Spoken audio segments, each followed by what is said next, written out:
Hello everyone, it is Saturday the 28th of February 2026, the time is currently 4 PM, and this is your top 10 Switch 1 and 2 games on the eShop in the UK this week. At number 10 is Super Mario Party Jamboree. We saw this a few positions higher last week, so I'm going to be curious to see what's knocked it down to number 10, but it is still here hanging on.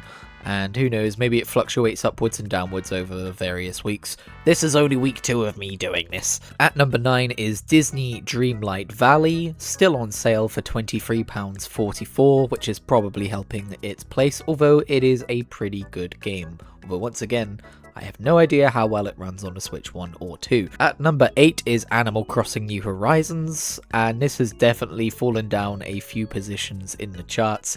I think that probably was up higher because of the recent updates, and is probably, I think it was number 6 last week or something, but it's probably going to continue slipping downwards, but I'll be curious to see if it stays in the top 10. At number 7, a new entry, it's Grand Theft Auto The Trilogy, the Definitive Edition. This is another one of those that released poorly on all platforms, but received some patches and is now a pretty decent way of experiencing the games. However, I don't really know how well it runs or looks on the Switch 1 or 2. Looks a little blurry in these screenshots, but yeah, look at CJ there. That's unfortunate, but who knows, maybe they're older screenshots of an older version of a game. Either way, £16.49 is a pretty low price for this, considering, it's normally $49.99. So that's probably why it has entered the charts this week. I would be tempted myself, but I already own it on Steam, and I saw Saints Row 3 and 4 where the bundle for both of them was less than £2, so I picked that up for my open world city crime sandbox for the Switch. And yeah, I wonder if that'll show up on the charts or not. At number 6 is Nintendo Switch Sports at £30.99. I was surprised to see this here last week, but I feel like it's probably a mainstay given the fact that it hasn't really budged. Then again, I did have a thought after last week where I realized maybe people are in a sporty mood because the Winter Olympics were on, so that could have something to do with it, but I didn't see no Mario and Sonic at the Olympic Games up here, so who knows? At number 5 is Mario Kart 8 Deluxe. No surprises there. Another mainstay in the top 10, I'm sure. At number 4, another mainstay probably is Minecraft. At number 3 is Pokemon Legends ZA. Again, a pretty good Switch 1 edition here. You're not really missing out on too much fidelity-wise if you pick up the Switch 1 version of the game. It does run at 30 frames a second, and it is a little lower resolution, but it really doesn't feel like too much of a compromise, having played a decent chunk of both versions of the game. At number 2 is Pokemon Leaf Green version, now having released, and you'll never guess what's number 1. That's right, it's Pokemon Fire Red version, and while we do now have a trailer, which I'm not gonna show because they get weird about that kind of thing, we still don't have the full range of screenshots that other eShop listings for this have in like America and stuff, which is kind of strange. Also, something I realized we should probably do is have a quick look at the download exclusives chart, because that's going to be a bit different. We can see Rayman Anniversary Edition is up here. We see Sonic Origins, which I literally purchased yesterday, is up here. Super Mario Galaxy 2, Wobbly Life, Poppy's Playtime 3 and 4, so and a game called Tiny Bookshop. So yeah, there's some different things in the top 10 of the download exclusives. At number 10 for the Switch 2 charts is Animal Crossing New Horizons Nintendo Switch 2 edition, which gives you a whopping mouse mode. Oh no, I said a whopping mouse mode. It gives you the whopping large amount of features, I suppose, of mouse mode and a tiny bit higher fidelity, but it is still locked at 30 frames a second, probably because of how the game runs. It's £4.19, but I haven't got it, and I put a lot of time into Animal Crossing, put it that way. At number 9 is Donkey Kong Bonanza. I don't think this was in the charts last week, so I remember thinking it was wild that 2 of the biggest launch or launch window titles were not in the top 10, but Donkey Kong Bonanza is now in the top 10 once again. I'm sure he was in the top 10 before, and this is a game I would very much like to play at some point. However, It is a full-price Nintendo Switch 2 game, and those are going to have to wait for special occasions in my life. So, yeah, hopefully I'll get to play this at some point. At number 8 is Pokemon Legends CA Nintendo Switch 2 Edition. As you can see in the screenshots here, yeah, it's a little bit nicer looking because it's the Switch 2 Edition. No surprises there. At number 7 is Resident Evil Requiem Deluxe Edition, which launched this week, and I hear people quite enjoy it.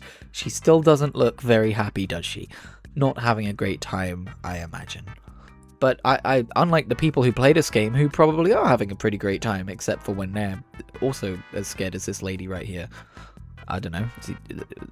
That's some thrilling commentary, isn't it? At number 6, we've got a new, oh my god, £139.99 entry.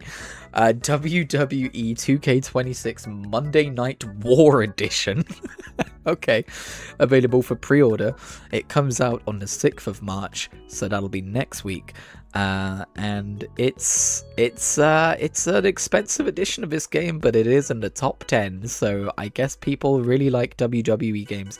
I'm not a wrestling guy myself, and all I hear about the WWE games is how buggy and poorly optimized they are, but I guess maybe it's done better in recent entries if people are willing to throw this much money into it, or maybe not.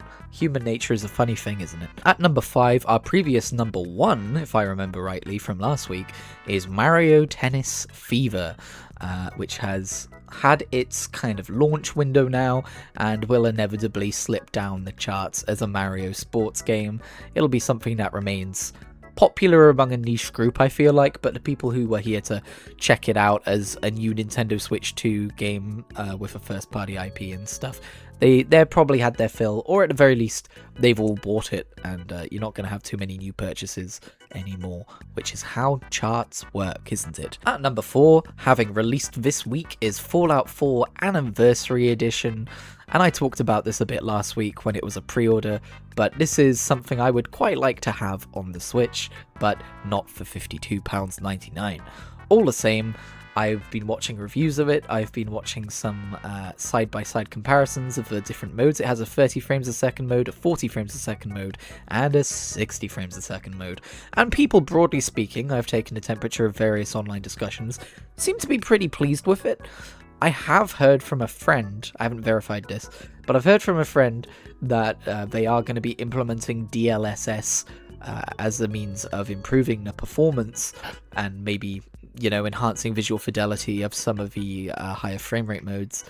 And it's a little surprising that they didn't ship with it, but it's nice to see that the game's going to continue to be worked on.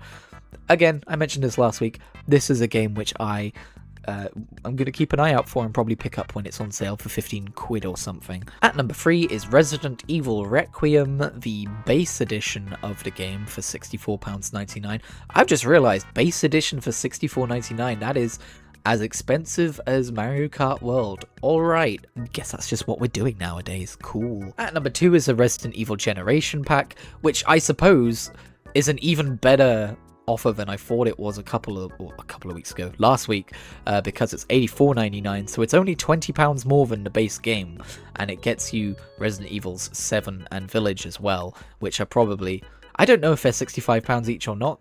I'm guessing they're probably like 50 quid each. You know what? I'm going to go check, which I could just do by scrolling down here. Okay, 7 is £34.99 and 8 is £44.99. Okay then. And finally, our number 1 seller of the week, fairly unsurprisingly, is Pokemon Pokopia. It's available for pre-order at £58.99. It releases on the 5th of March, and as you may be able to tell from that heart icon, I really want this game, but I'm probably not going to get it on launch because, again, £58.99 in my household is quite a lot of money for a single game, and with my attention span as well, it can be a pretty dangerous price for a single game. But it looks basically like Dragon Quest Builders for Pokemon. I've seen so many people say it's like Animal Crossing for Pokemon. I'm guessing a lot of people just don't have familiarity with Dragon Quest Builders, which seems like a much more apt comparison. But yeah, I'm sure it has some Animal Crossing elements in there as well. You could argue Dragon Quest Builders does. But yeah, this is a game I really, really, really would like. But unfortunately, it's probably going to be out of my grasp for a little while. That being said, if you plan on picking it up, I hope you have a great time with it.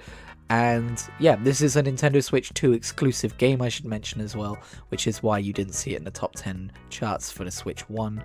It's actually one of the games that was in the back of my mind when I picked up the Switch 2, of like, it would be nice to be able to have the ability to play that at some point, so yeah. Anyway, and I almost forgot, but let's view the download exclusive charts for the Nintendo Switch 2. Quite different, actually. So we've got Grid Legends, Hades 2, Skyrim Anniversary Edition, Marvel Cosmic Invasion, No Man's Sky Switch 2 Edition, which was on sale for £17 until like a couple of days ago, Teenage Mutant Ninja Turtles Splintered Fate Switch 2 Edition, Red Dead Redemption Switch 2 Edition, Balatro, which recently released on the Switch 2, Rave Racer, which also recently released, and Fallout 4 Anniversary Edition. So that's fun, isn't it? That is quite a different selection of games. That's gonna do it this week. I feel like I'm gonna start ending these videos on my personal home screen so you can get a fun little sense of what I've been playing. Although I chop and change games so many times that it's not gonna be like what I've been playing for the week. It's more like what I've launched most recently. I picked up Phantasy Star Sega Ages because it was under £2 on sale, and I saw a friend playing it and I went, oh, this looks like Dragon Quest in space, and that's awesome, so I'm gonna do that.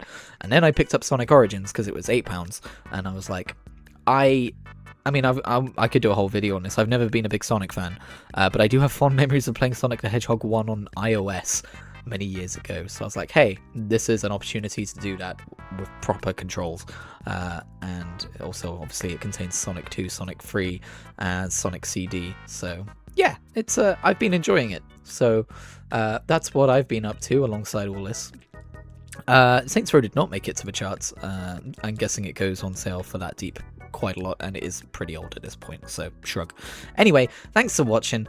Again, this series continuing is going to hinge on whether people like it, get something out of it or not, so please do let me know, either via hitting that like button or leaving a comment. Subscribe if you would like to see more, and I will catch you in whatever I make next.